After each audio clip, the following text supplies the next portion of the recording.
estar acá con ustedes, compartiendo aquí corporativamente con la iglesia. Y para los que nos están viendo, también les mandamos un grande saludo. Si nos están viendo en República Dominicana, en Estados Unidos, que Dios les bendiga grandemente, en España también, Venezuela, me parece que también nos están viendo, ¿verdad, hermano? Ignacio, gloria a Dios por eso. No se olviden al final, cuando ya salga el video editado, poner un like, nos ayuda muchísimo también, quisiera pedirles eso, un gran favor. Y amados hermanos, pues vamos a ver la palabra de Dios ahí en el Evangelio de Mateo, capítulo 7, versículos del 21 al 23, que es el texto donde vamos a desarrollar nuestra enseñanza hoy día, el sermón de hoy día. Mateo capítulo 7 y versículos del 21 al 23. La palabra de Dios dice así: no todo el que me dice Señor, Señor, entrará en el reino de los cielos, sino el que hace la voluntad de mi Padre que está en los cielos. Muchos me dirán en aquel día: Señor, Señor, no profetizamos en tu nombre y en tu nombre echamos fuera demonios y en tu nombre hicimos muchos milagros. Versículo 23. Y entonces les declararé: nunca os conocí, apartaos de mí, hacedores de maldad. Vamos a orar, hermanos, vamos a darle gracias a Dios. Padre, te damos gracias en el nombre de nuestro Señor Jesucristo por esta tu palabra, Señor. Te pedimos que nos ayudes, nos capacites, Señor, a vivir la vida cristiana, Señor, que tú demandas que vivamos, Señor. Oramos, amado Padre, para que sea tu Espíritu Santo guiándonos a la verdad que es en Jesucristo, Señor. Oramos, amado Padre, para que en este día, Señor, por medio de tu Espíritu Santo, Señor, nosotros podamos ser confrontados a la verdad y a la realidad de nuestros corazones. Te pedimos esto, Señor. Y para los que nos están viendo en otras partes, Señor, te pedimos que tú les hables, Señor, para que en el nombre de Jesucristo nuestras vidas sean transformadas, Señor. Ten misericordia, Señor, de nosotros. Te pedimos, amado Padre, en el nombre de Cristo Jesús. Amén y amén. Amén, hermanos. Bueno, ustedes saben, hemos estado en estas semanas, hemos estado dando sermones que nos han estado, por así decirlo, capacitando para predicar el Evangelio. Pero también en ese sentido, estos sermones que hemos estado viendo a lo largo de esta semana nos han estado ayudando para reflexionar con nosotros mismos y poder ver qué vida cristiana estamos viviendo. Y es que en ese sentido, hermanos, debemos de tener mucha responsabilidad como creyentes por el hecho de que las cosas que estamos viendo en la actualidad, ¿verdad? En cuanto a la moral, en cuanto a lo político, a lo religioso, a lo geopolítico también, estamos viendo guerras por todo lado, culturas, sociedades que básicamente están en decadencia en este tiempo. Y creo que es importante que nosotros aprendamos y seamos capacitados, no solamente para predicar el Evangelio, sino también nosotros para poder vivir una vida cristiana como Dios demanda que vivamos. Así que todos estos mensajes han ido justamente en esa dirección. Y el mensaje que vamos a ver hoy justamente está sacado de una gran porción en el libro de Mateo. Una porción impresionante que justamente está en el Sermón del Monte. El Sermón del Monte que el Señor Jesucristo está hablando acá justamente, empieza desde el capítulo 5 del libro de Mateo, va por el capítulo 5, capítulo 6 y termina a partir del capítulo 7. Un sermón que es realmente impresionante. Un sermón que debemos de estudiarlo, de hecho, pero aquí en este caso, amados hermanos del Señor Jesucristo, justamente en el Sermón del Monte, por así decirlo, está diseñado, hermano, para desenmascarar la religión falsa, desenmascarar a los falsos maestros. El Sermón del Monte, amados hermanos, está diseñado justamente para mostrar de qué se trata la vida cristiana falsa, por así decirlo, y de qué se trata la verdadera vida cristiana, cómo se ve la religión verdadera y cómo se ve la religión falsa. Y ese sermón, predicado por nuestro Señor Jesucristo, justamente trata de esto. Y en la porción que acabamos de leer, Él está hablando justamente de esto. ¿De qué se trata la vida cristiana? La vida del verdadero creyente. Y Él había estado hablando ahí en el capítulo 7, del versículo 3 en adelante. Había Él estado hablando de que es muy difícil entrar al reino de los cielos. De hecho, se entra por un camino angosto y una puerta muy, muy angosta. Es tan difícil que pocos son los que la hallan, dice ahí en el versículo 14. Entrar al reino de los cielos. Pero también el Señor Jesucristo está hablando de los falsos maestros, del versículo 15 en adelante. Él está hablando de que debemos de cuidarnos de ellos, de las falsas religiones. Y eso pasó en el tiempo de Jesucristo y eso está pasando hoy también en la actualidad. No ha cambiado. Entonces el Señor Jesucristo, Él habla y toma una analogía a partir del versículo 15 en adelante de cómo se ve aquella persona que vive una vida cristiana buena y aquella persona que dice ser cristiano, pero que en realidad no es cristiano. Y la manera en cómo nos damos cuenta, según los versículos del 15 en adelante, es justamente por los frutos. ¿Qué fruto está dando usted como creyente? Si es que es un verdadero creyente. Y esa es precisamente la relación que el Señor Jesucristo está presentando acá en esta gran porción bíblica. Y el versículo 20 del capítulo 7 es impresionante porque dice: así que por sus frutos los conoceréis. Interesante. Y a partir del versículo 21 al 23 es que vamos a desarrollar nuestro sermón. Cuando estaba meditando justamente en esta porción bíblica, en estos 3 versículos, y teniendo el contexto que les acabo de decir, hermano, pensaba yo en una gran sorpresa. Yo creo que, no sé, ¿cuál ha sido la mayor sorpresa que usted ha tenido en su vida? Póngase a pensar en este momento. ¿Cuál ha sido la mayor sorpresa que ha tenido usted en su vida? Usted puede recordarla, obviamente, ¿no? Y yo creo que hay diversas clases de sorpresas, y creo que hay sorpresas de todo tipo. Sorpresas que son buenas, que nos alegran, sorpresas que de pronto recibimos y no son tan buenas, y nos ponen tristes, ¿verdad? Hay muchos tipos de sorpresas. Se cuenta en una ocasión que unos ladrones fueron a robar un cajero del banco y toda la noche estuvieron tratando de abrir el cajero del banco, y al final, por la madrugada, ya lograron abrir el cajero ese y se dieron cuenta de que no había dinero. Lo que hicieron estos ladrones es dejar una pequeña notica ahí para los clientes de la mañana siguiente diciendo que lo sentimos mucho, no hay dinero en el cajero. Yo creo que hay muchos tipos de sorpresas, ¿verdad? Por ejemplo, un embarazo no deseado es una sorpresa que nos puede entristecer. Un embarazo deseado es diferente, ¿verdad?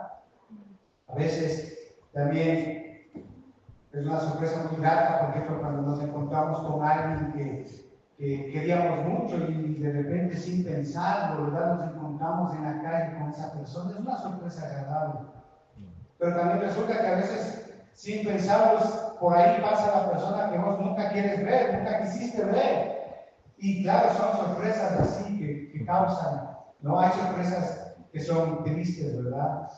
Te dan la noticia, pues, de que un ser querido tuyo falleció. O hay sorpresas que son alegres cuando nace un niño, ¿verdad? Y que veas niño y salió un niño, y gloria a Dios por eso.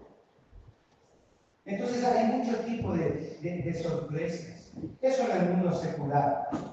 Pero creo que bíblicamente, ya hablando en términos bíblicos, en lo que es la palabra de Dios, creo que Jacob se lleva el título de campeón por haberse llevado la más grande de las sorpresas. Usted conoce la historia de Jacob, él se dio cuenta con quién se había casado cuando ya fue tarde. Él se supone que se debió haber casado con Raquel y en realidad él se casa con Lea, su hermana. Pero eso fue obviamente por una trampa que hizo su tío.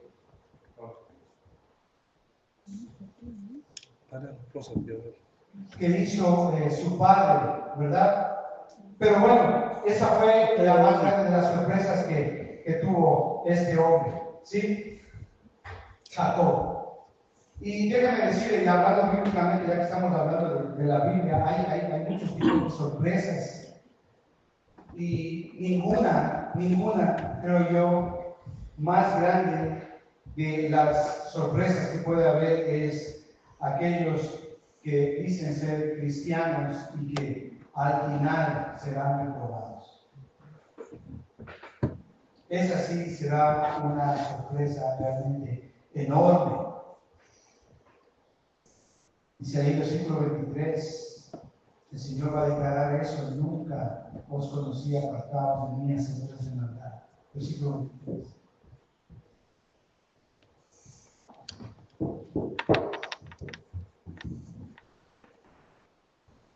En el versículo 21 y 22 usted se da cuenta de que estamos hablando de que en cierta manera estas personas le estaban reclamando al Señor porque ellos hicieron esto y esto y esto como creyentes, pero en realidad el Señor les dice: mira, no, ustedes van para el infierno, nunca os conocí, apartados de mí, fueron reprobados. Y ya que estamos hablando en términos de ir al cielo o no, y ya que estamos hablando también de sorpresas, de grandes sorpresas, se dice que cuando lleguemos al cielo tendremos 3 sorpresas que realmente son magnánimas, únicas, por así decirlo. La primera sorpresa que vamos a tener cuando lleguemos al cielo es que obviamente nos vamos a ver nosotros mismos ahí en el cielo y vamos a conocer al Señor Jesucristo personalmente, vamos a conocer hombres, los grandes hombres del Antiguo Testamento, del Nuevo Testamento, vamos a poder experimentar la realidad del cielo. Usted sabe, en mares de cristal, calles de oro, nunca habrá oscuridad, nunca habrá noche, siempre será de día y no habrá dolor, no habrá lágrimas, es decir, vamos a experimentar la verdad gloriosa de la eternidad del cielo. Impresionante. La otra sorpresa que vamos a tener cuando lleguemos al cielo es que vamos a encontrar a personas que jamás creímos que alcanzarían la salvación.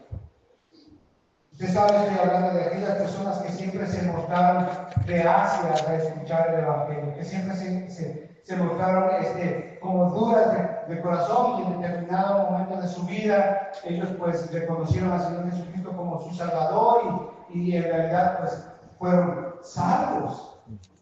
Por esta razón usted y yo como creyentes nunca debemos de dejar de predicar el Evangelio, hermano. Y la tercera sorpresa y más grande de las que estoy hablando, que vamos a encontrar cuando lleguemos al cielo, es que vamos a encontrar ahí a personas que siempre creímos que eran salvas y que en realidad no van a estar ahí. Yo creo que esa es la sorpresa más grande que vamos a tener en el cielo ahí. No encontrar a personas que usted y yo creíamos que eran salvos y que en realidad no van a estar en el cielo. Usted sabe, personas que estuvieron muchos años en el cielo, en la iglesia, sirvieron en la iglesia, de pronto tuvieron algún ministerio, y usted dijo: wow, esta persona realmente es salva, va a ir al cielo, y que en realidad no van a estar ahí. Impresionante, impresionante. Fueron bautizados, iban a la iglesia, personas que creíamos que eran salvas, pero que en realidad no lo fueron. Nunca le entregaron de verdad su corazón a Jesucristo. Nunca fue el Señor Jesucristo su Señor, nunca fue el Señor Jesucristo su Salvador. Lo triste de esto, amados hermanos, es que nuestro Señor Jesucristo dice que de estos hay muchos.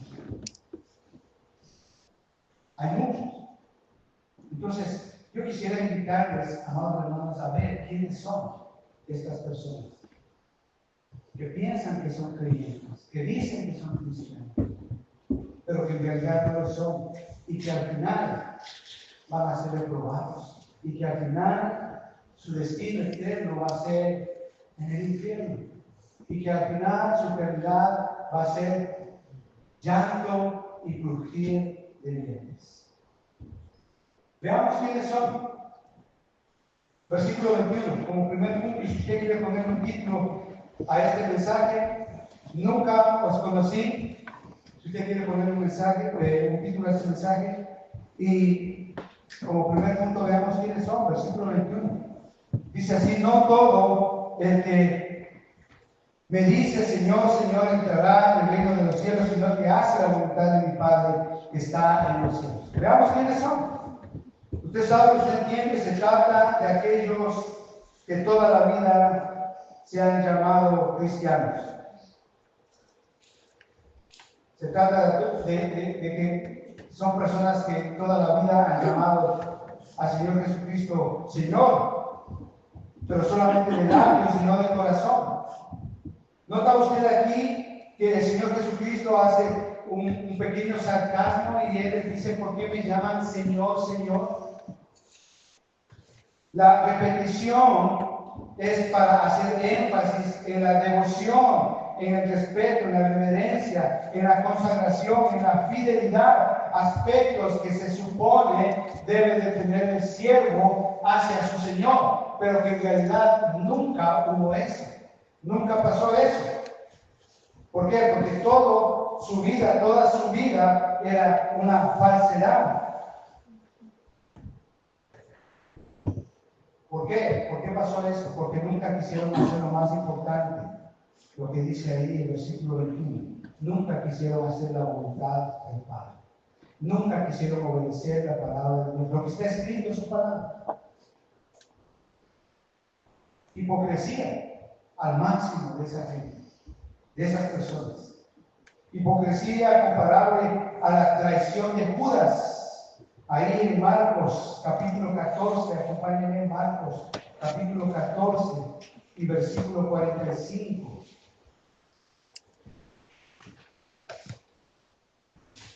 Usted conoce esa historia, y cuando vino este hombre llamado Judas, se acercó a Jesucristo y le dijo: Maestro, Maestro, luego lo besó.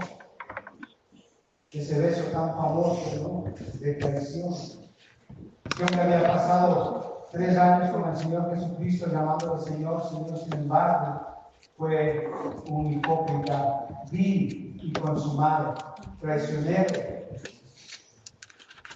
Nunca realmente amó a Jesucristo. Amados hermanos, estamos hablando que son estas personas aquellos que vivieron o que están viviendo un cristianismo falso, un cristianismo sin compromiso, salpicado de inmundicia. Estos son los que obviamente quieren abandonar la fe. Ellos nunca quieren hacer lo que Dios dice que hay que hacer. Ellos saben que para Dios esto es bueno, sin embargo ellos no quieren hacer, no se someten a su palabra.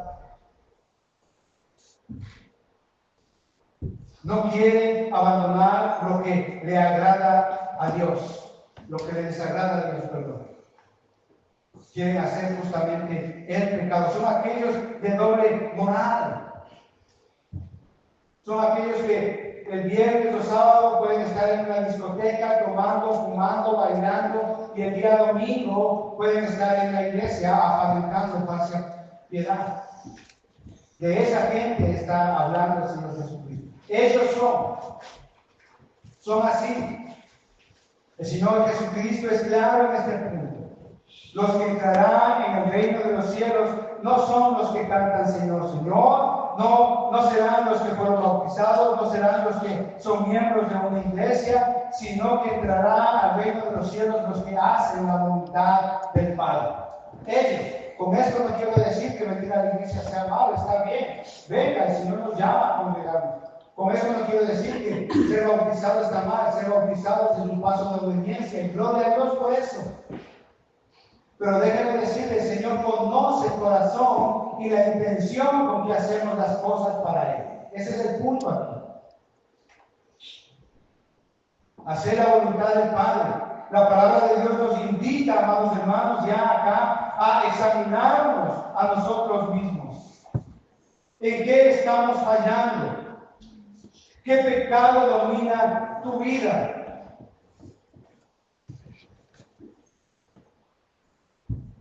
¿Cuál es tu Señor?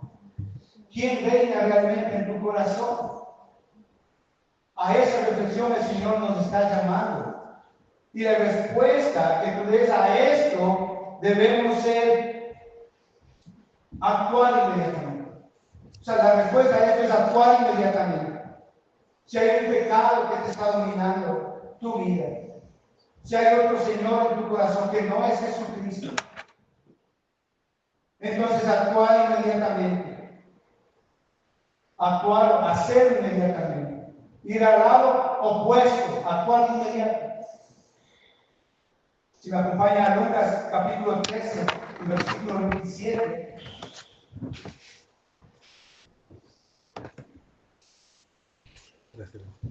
Dice así, pero os digo, que no sé de dónde sois, apartados de mí, todos vosotros, hacedores de maldad. El Señor Jesucristo está hablando justamente aquí, de que llegar al cielo, entrar al cielo, justamente se entra por una puerta estrecha, un camino estrecho. No es fácil la vida cristiana. Vivir la vida cristiana no es fácil.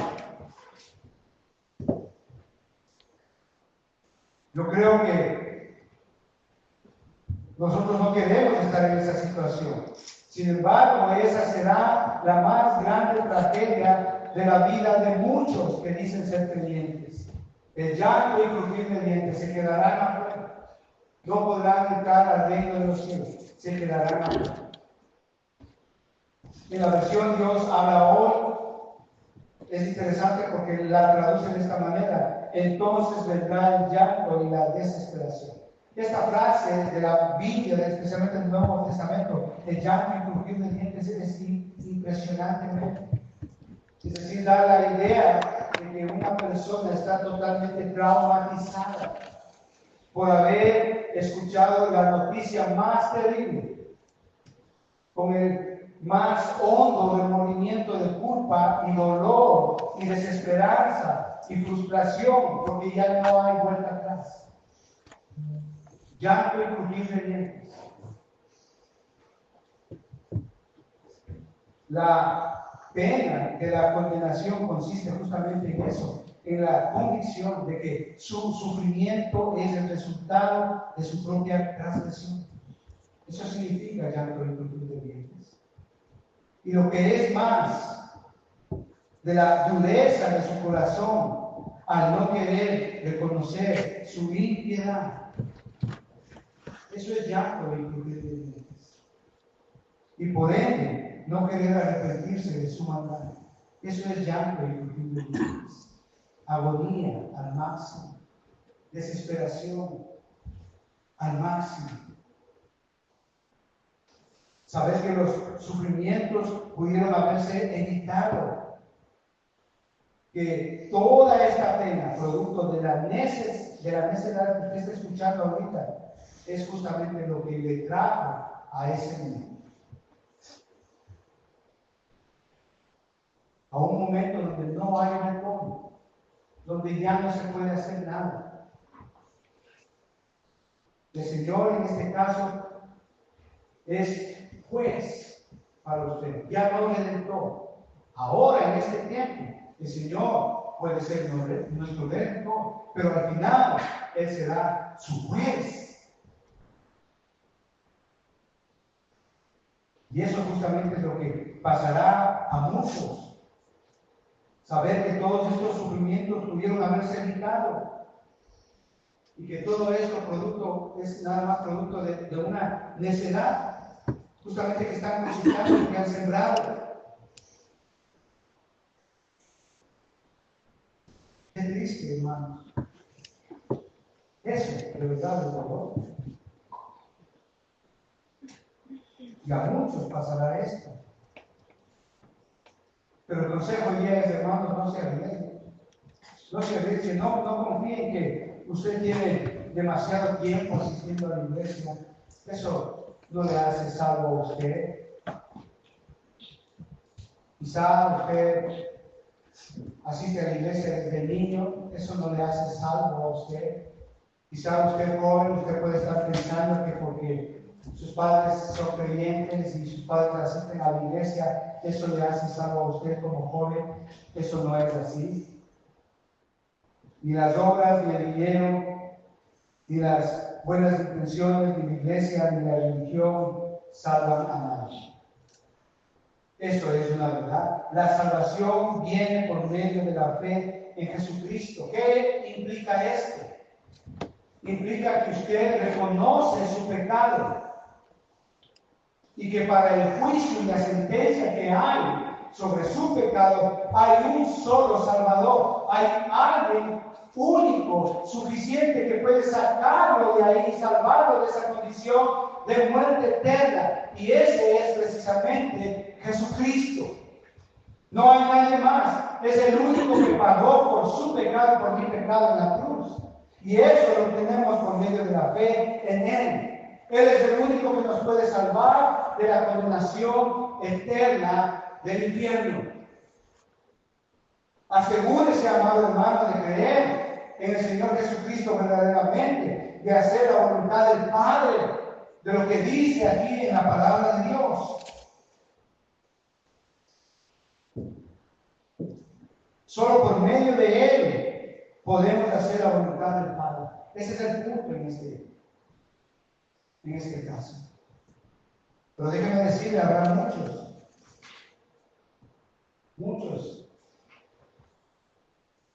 que creen que son creyentes, pero que en realidad en el día del juicio se darán cuenta que no.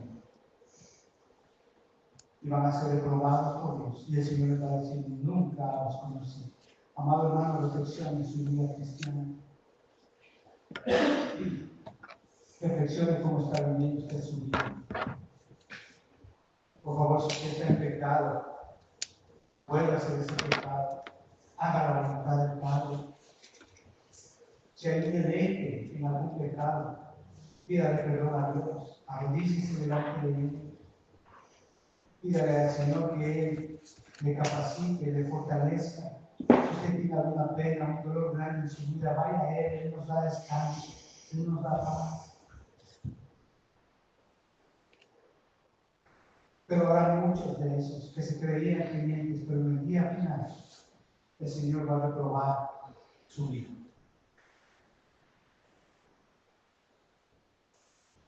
Si sabemos quiénes son, veamos el versículo 22, de vuelta a Mateo capítulo 7, versículo 22. Veamos qué hacen, versículo 22. Muchos me dirán en aquel día: Señor, Señor, no profetizamos en tu nombre, y en tu nombre echamos fuera demonios, y en tu nombre hicimos muchos milagros. Profetizar, esta palabra que se ha banalizado tanto en estas dos últimas décadas, lastimablemente. Profetizar significa simplemente anunciar la palabra, enseñar la palabra y hacerlo de manera pública. Todo lo que está escrito, toda la revelación de la palabra. Nada más. Ahora, lastimablemente, pues hay hombres, mujeres que se creen profetas y que profetizan y dicen cosas que no están en la palabra de Dios. Eso no es profetizar. Profetizar es básicamente enseñar la palabra de Dios, anunciando públicamente lo que está escrito en la Biblia. Si usted está en una iglesia donde hay profetas, apóstoles y no sé qué más, salga de ahí. No es una iglesia correcta, han entendido mal. este asunto. Y es eso. Pero dice que también estas personas han hecho milagros, han echado fuera demonios. Eso pasó en el tiempo de Jesucristo y déjenme decirles, también está pasando hoy día en muchas iglesias. Con esto no quiero decir que Dios no ha dejado de hacer milagros. Dios hace milagros y gloria a Dios. El milagro más grande es la salvación de un alma, para empezar. Pero hay iglesias, hay movimientos cristianos que se dicen cristianos donde pues se dan todo lo que estamos viendo acá en esta porción bíblica. Y déjenme decirles, según 1 de Juan capítulo 5, el que es bueno de este mundo, el príncipe de este mundo es Satanás, y él también hace milagros, falsos milagros. Hace espectáculos en las iglesias, falsas exorcismos, echar fuera demonios. Eso también se ve hoy, pero déjenme decirles, no son milagros de Dios. Satanás controla este mundo. Satanás controla las falsas religiones. Y lo peor de todo es que vemos acá que estos hombres lo hacían en el nombre del Señor Jesucristo. Claro, milagros así, eventos así, cautivan a la gente, a multitudes. Son eventos extraordinarios. Y claro, la gente como no sabe, no entiende la palabra de Dios, se deja cautivar por eso y dicen, wow, aquí es la iglesia donde yo debo estar. Y es mentira. Iglesias teológicas y doctrinalmente equivocadas. Y claro, lo hicieron en el tiempo de Jesucristo y también lo hacen hoy día. Pero lo interesante aquí es que estas personas no son salvas. Usted recuerda el capítulo 3 del Evangelio de Juan, esta historia tan impresionante que es con este hombre Nicodemo, un principal. Este hombre sabía la ley, sin embargo no era salvo. De hecho, la conversación que él tiene con el Señor Jesucristo, que fue de noche, usted recuerda, fue de noche a ver al Señor Jesucristo, porque obviamente él tenía una posición muy alta dentro de la sociedad en la cual él vivía y claro, no quería que le vean. Como yo, una persona de Gustavo, que me vean con este hombre llamado Jesucristo, no, él fue de noche. Y la conversación que tiene Nicodemo con el Señor Jesucristo justamente radica y va en esa cuestión. Y este hombre, Nicodemo, le pregunta, bueno Señor, ¿qué debo yo hacer para ser salvo? Es un hombre que sabía la ley, pero que no era salvo. Y eso era lo que más le inquietaba, le preocupaba a este hombre. Y la respuesta del Señor Jesucristo es impresionante. Le dice, oye, sencillamente tienes que hacer una cosa. Nacer de nuevo. Nacer de nuevo. Amado hermano, cuando usted enfrente al Señor, Él no le va a preguntar si usted profetizó, si usted echó fuera demonios, si usted hizo milagros. Solo una pregunta habrá en los labios del Señor Jesucristo. ¿Te arrepentiste de tu pecado?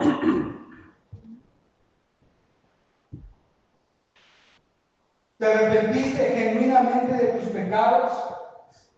Amados hermanos, déjame decir una cosa. Hay pecados que aún usted ama.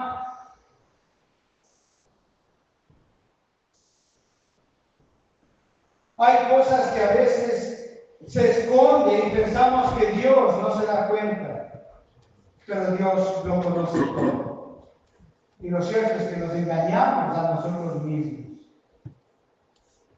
Mateo capítulo 7, versículo 20 dice así: así que por sus frutos los conoceréis. El Señor Jesucristo da la respuesta de cómo se ve una persona que ha nacido de nuevo. Aquí en el versículo 20 el Señor Jesucristo nos indica claramente cómo se ve una persona que es salva. Lastimablemente hoy en este tiempo se ha banalizado de una manera vil el hecho de entender lo que es la salvación y cree que la salvación solamente es decir una oración. Y no es así, la salvación es mucho más que eso. Es dar frutos dignos de arrepentimiento. Y el Señor toma esta analogía de un árbol. Y Él dice, por los frutos los conoceréis. Amado hermano, por favor, medite, reflexione su vida, véase a sí mismo, a usted mismo. ¿Qué frutos está dando usted hoy en su vida? Esa es la respuesta y usted puede ver si es que realmente es salvo o no en su vida. Por los frutos los conoceréis. Ok, ¿qué frutos? ¿De qué frutos se trata? Según Gálatas capítulo 5, versículo 22, una persona que ha nacido de nuevo tiene como frutos ¿qué? Paz, paciencia, amor, benignidad, templanza, fe, dominio propio. ¿Usted tiene esos frutos? ¿Usted los vive, esos frutos de su vida? Pues esos frutos nos hablan de una persona que ha nacido de nuevo. Son los frutos del Espíritu Santo. Paz, paciencia, benignidad, templanza, amor, mansedumbre, fe, dominio propio. Usted puede decir, bueno, es que esto es muy difícil. No es difícil. Obedezca a la voluntad del Padre y usted se hallará dando y viviendo y practicando esos frutos. ¿A qué se refiere con los frutos? Por los frutos los conoceréis. Según Hebreos capítulo 13, versículo 15, son los frutos de labios que confiesan su nombre. Usted está predicando el Evangelio en nombre de Jesucristo. ¿Qué sale de su boca? ¿Palabras soeces? ¿Palabras hirientes? ¿Qué sale de su boca? ¿Qué sale de sus labios? ¿Qué hay en su corazón?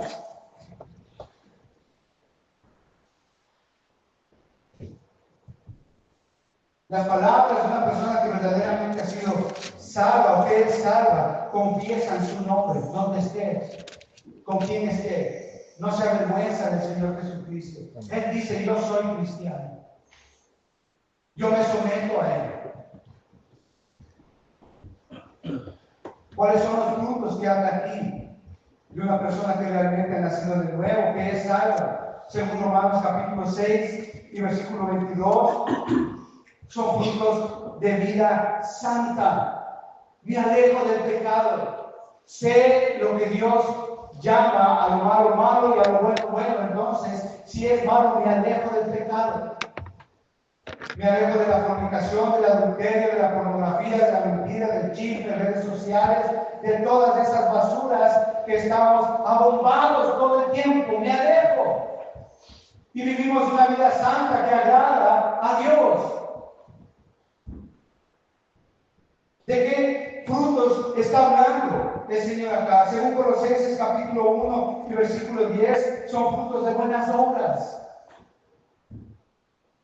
Esas buenas obras son las que demuestran que una persona realmente ha nacido de nuevo, es salva. ¿Está usted en esas buenas obras?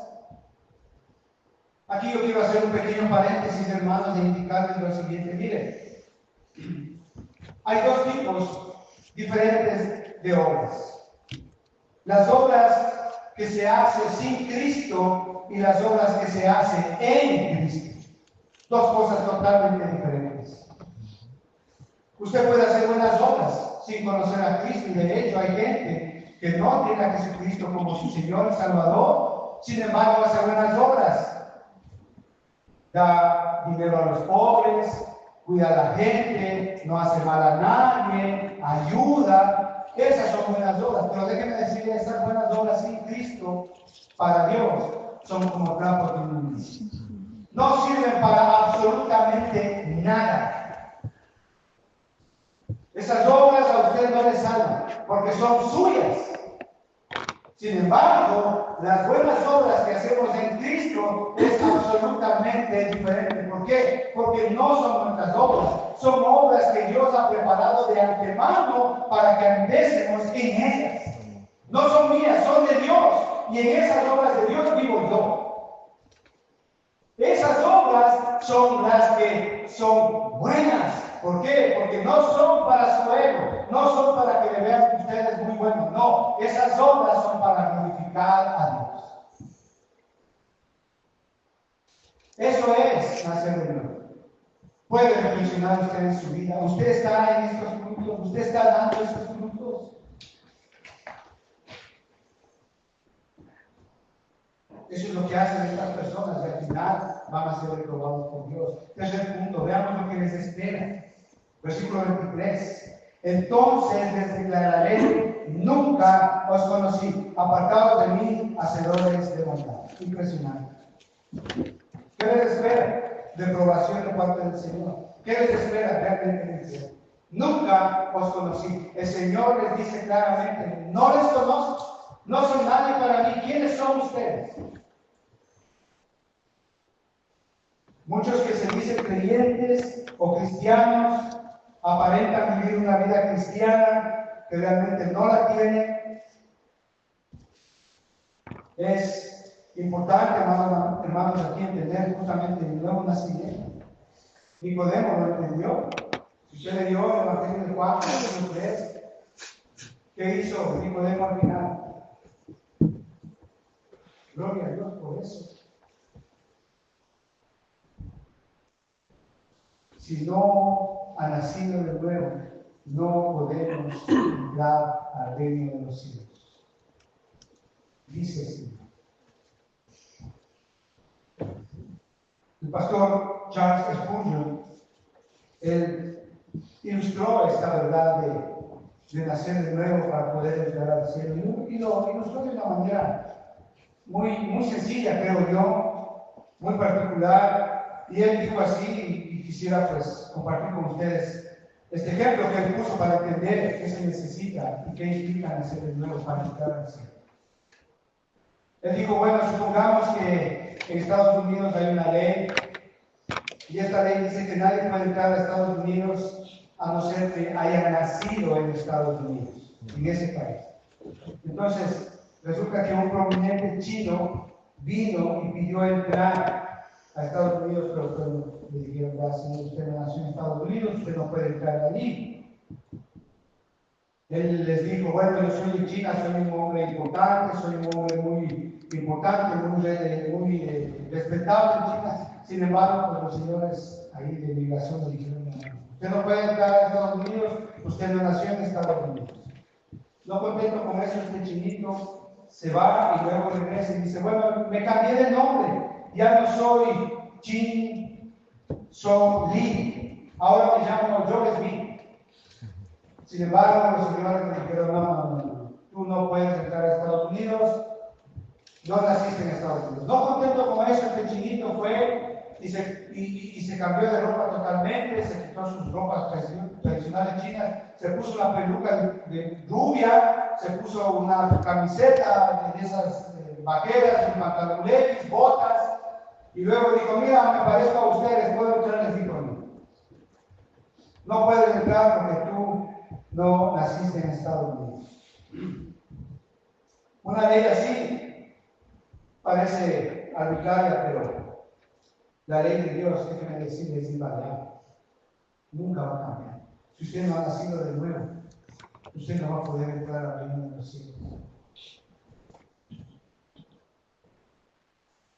Hay muchos que piensan que porque vienen a la iglesia, cantan, le sirven, incluso escuchan el sermón y piensan que ya todo está arreglado. No es así. Viven una vida doble. Se dedican en el pecado, practican el pecado deliberadamente. No hay arrepentimiento. ¿Por qué? Porque lo siguen haciendo. No hay ese temor reverente por vivir bajo la palabra de Dios, guiados por el Espíritu Santo y sometidos al señorío de Jesucristo. Cuidado, amados hermanos, cuidado. Gálatas, capítulo 6, versículo 7, dice así, no os engañéis.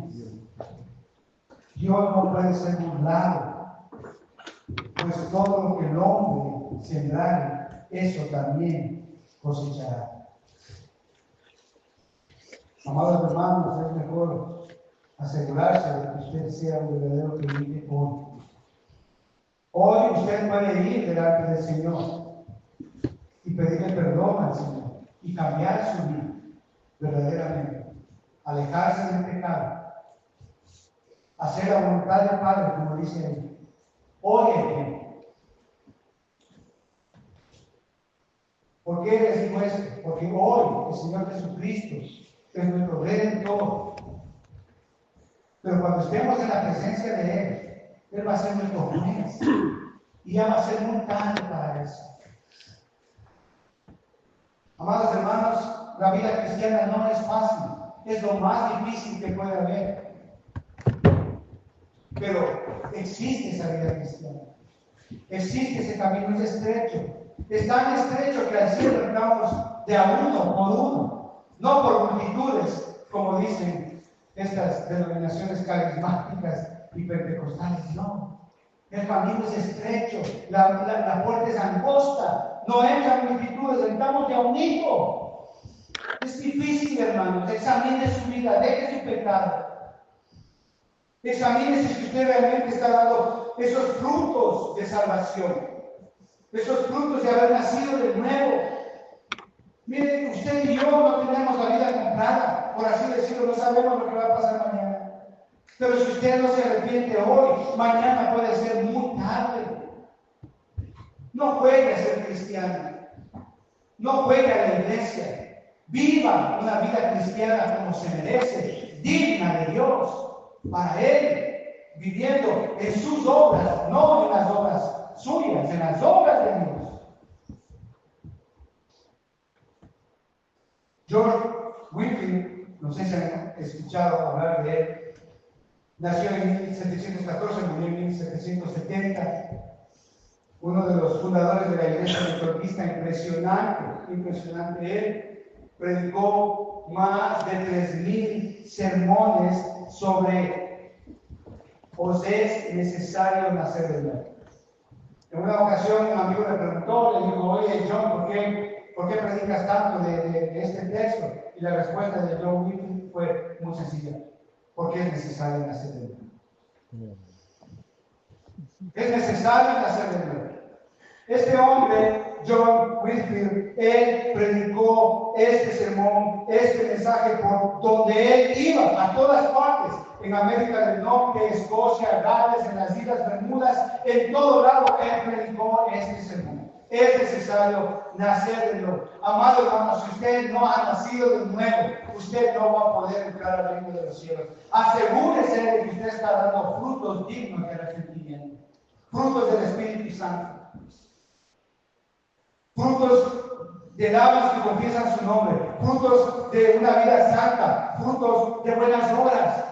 Asegúrese, hermano, la vida cristiana no es chiste, no es venir acá y después tomarse un café con galletas. Eso no es vida cristiana. La vida cristiana la vivimos todos los días.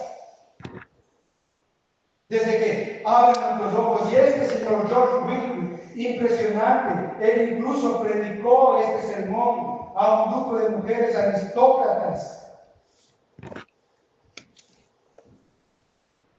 No tuvo vergüenza de predicar este sermón. Así que, amados hermanos, es tiempo de que veamos qué clase de vida cristiana estamos viviendo.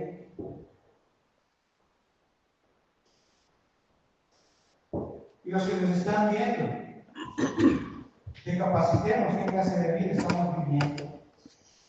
Y hay un solo mediador, hay un solo Salvador, y este es Jesucristo, nuestro Señor. Padre, te damos gracias en el nombre de nuestro Señor Jesucristo. Gracias, Señor, por tu palabra. Gracias, Señor, porque tú nos adviertes que no todo el que me dice Señor, Señor, entrará en el reino de los cielos, sino el que hace tu voluntad, la voluntad de nuestro Padre, ese entrará en el reino de los cielos. Señor, ayúdanos, capacítanos a vivir esa vida, Señor. Oramos para que tu Espíritu Santo nos dé ese entendimiento, esa certeza de fe. Padre, también te pedimos para que tu Espíritu Santo nos ayude a dar frutos de esa nueva vida, de ese nuevo nacimiento, Señor. Ayúdanos, amado Padre, en el nombre de Jesucristo. Te lo pedimos esto en el nombre de Jesús. Y si tú que nos estás viendo y por primera vez escuchas un mensaje de esta manera y pensabas que ibas a ir al cielo y hoy el Señor te ha hablado, entonces entrega tu corazón al Señor Jesucristo hoy en este lugar y dile: Señor, ven a mi corazón, sé el Señor de mi vida, sea tu Espíritu Santo ayudando a nacer nuevamente, a tener ese nuevo nacimiento, a ser una nueva criatura, para poder hacer la voluntad del Padre. Gracias, amado Dios, en el nombre de Cristo Jesús. Amén y amén. Amén, hermanos. Muchas gracias.